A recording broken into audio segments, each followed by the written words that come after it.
Unang Hari, Kabanata 14.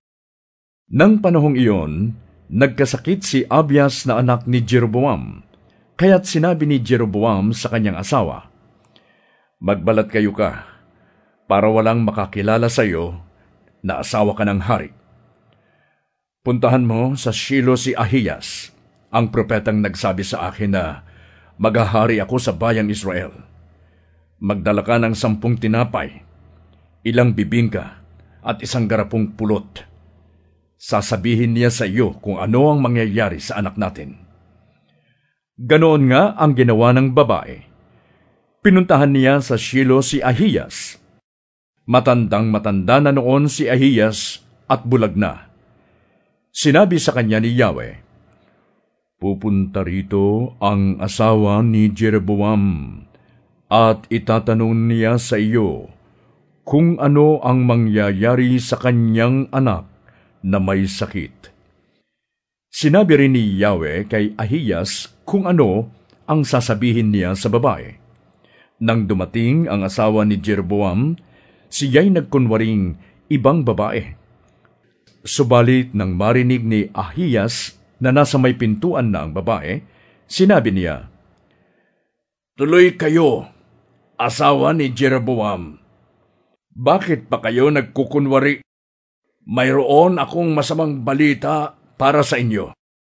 Bumalik kayo kay Jeroboam at sabihin ninyo, ito ang ipinapasabi ni Yahweh, ang Diyos ng Israel. Pinili kita mula sa mga sambayanan at ginawang pinuno ng aking bayang Israel.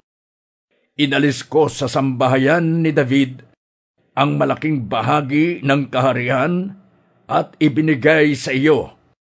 Ngunit hindi ka tumulad kay David na aking lingkod.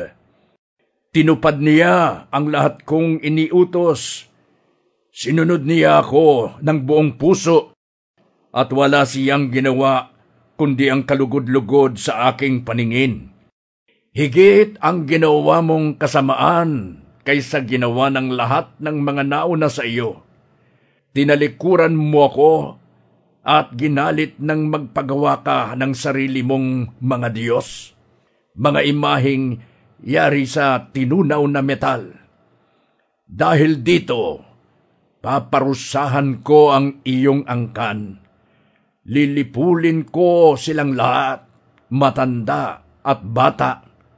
Wawalisin kong parang dumi ang buong angkan mo mula sa Israel.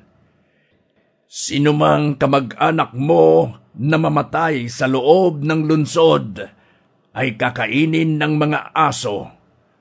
Ang mamatay naman sa bukid ay kakainin ng mga buwitre. Ito ang sabi ni Yahweh. Ngayon, umuwi na kayo. Pagpasok ninyo sa bayan, ay mamamatay ang inyong anak. Ipagluluksa siya ng buong Israel at ihahatid sa kanyang libingan. Siya lamang sa buong angkan ni Jeroboam ang maihahatid sa libingan, sapagkat siya lamang ang kinalugdan ni Yahweh, ang Diyos ng Israel. Ang Israel ay bibigyan ng Diyos ng ibang hari na siyang magwawakas sa paghahari ng angkan ni Jeroboam. Paparusahan ni Yahweh ang bayang Israel hanggang sa ito'y manginig na parang tambo sa tubig na pinapaspas ng hangin. Parang punong bubunutin niya ang bayang Israel mula sa masaganang lupaing ito na ibinigay niya sa kanilang mga ninuno. Magkakawatak-watak sila sa mga lupaing nasa kabila ng ilog, sapagkat ginalit nila si Yahweh nang gumawa sila ng mga imahe ng Diyos-Diyosang si Asyera. Pababayaan ni Yahweh ang Israel dahil sa mga kasalanang ginawa ni Jeroboam at sa mga kasalanang ipinagawa nito sa bayang Israel.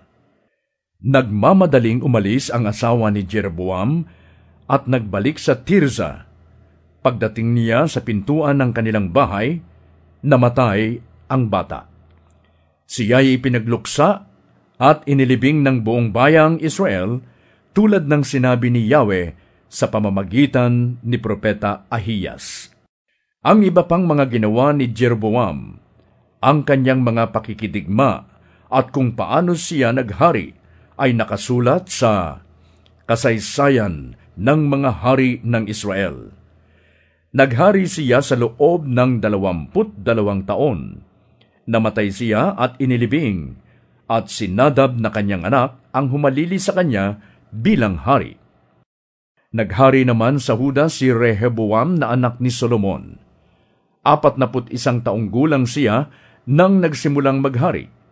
17 taon siyang naghari sa Jerusalem, sa lungsod na pinili ni Yahweh mula sa lahat ng mga lipi ng Israel upang dooy sambahin siya. Ang pangalan ng kanyang ina ay Naama, isang taga-Amon.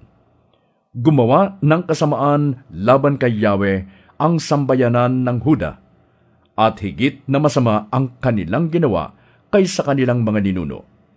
Dahil dito'y nagalit sa kanila si Yahweh. Nagtayo sila ng mga sambahan, mga haliging bato, at mga larawan ni Asyera sa ibabaw ng bawat burol at sa lilim ng bawat mayabong na punong kahoy. Ang pinakamasama pa nito, may mga lalaki at babaeng nagbebenta ng panandaliang aliw sa templo bilang pagsamba. Ginawa ng mga taga-Huda ang mga kasuklam-suklam na gawain ng mga bansang pinalayas ni Yahweh mula sa lupain noong pumasok doon ang mga Israelita. Nang 5 taon ng paghahari ni Rehoboam, sinalakay ni Shishak na hari ng Ehipto ang lungsod ng Jerusalem. Kinuha niya ang mga kayamanan sa templo ni Yahweh at sa palasyo ng hari. Sinamsam niyang lahat, pati ang mga gintong kalasag na ipinagawa ni Solomon. Pinalitan ni Rehoboam ang mga iyon ng mga kalasag na tanso at inilagay sa pag-iingat ng mga pinuno ng bantay sa hari na nagbabantay sa pintuan ng palasyo. Tuwing pupunta ang hari sa templo ni Yahweh, dala ng mga bantay ang mga kalasag na iyon. Pagkatapos, ibinabalik ang mga kalasag sa himpilan ng mga bantay. Ang ibang mga ginawa ni Rehoboam ay nakasulat sa kasaysayan ng mga hari ng Huda. Patuloy ang labanan ni Rehoboam at ni Jeroboam sa panahon ng kanilang paghahari. Namatay si Rehoboam at inilibing sa libingan ng kanyang mga ninuno sa lungsod ni David. Ang ina niya ay isang Amonita na ang pangalay Naama. Humalili sa kanya si Abiam na kanyang anak.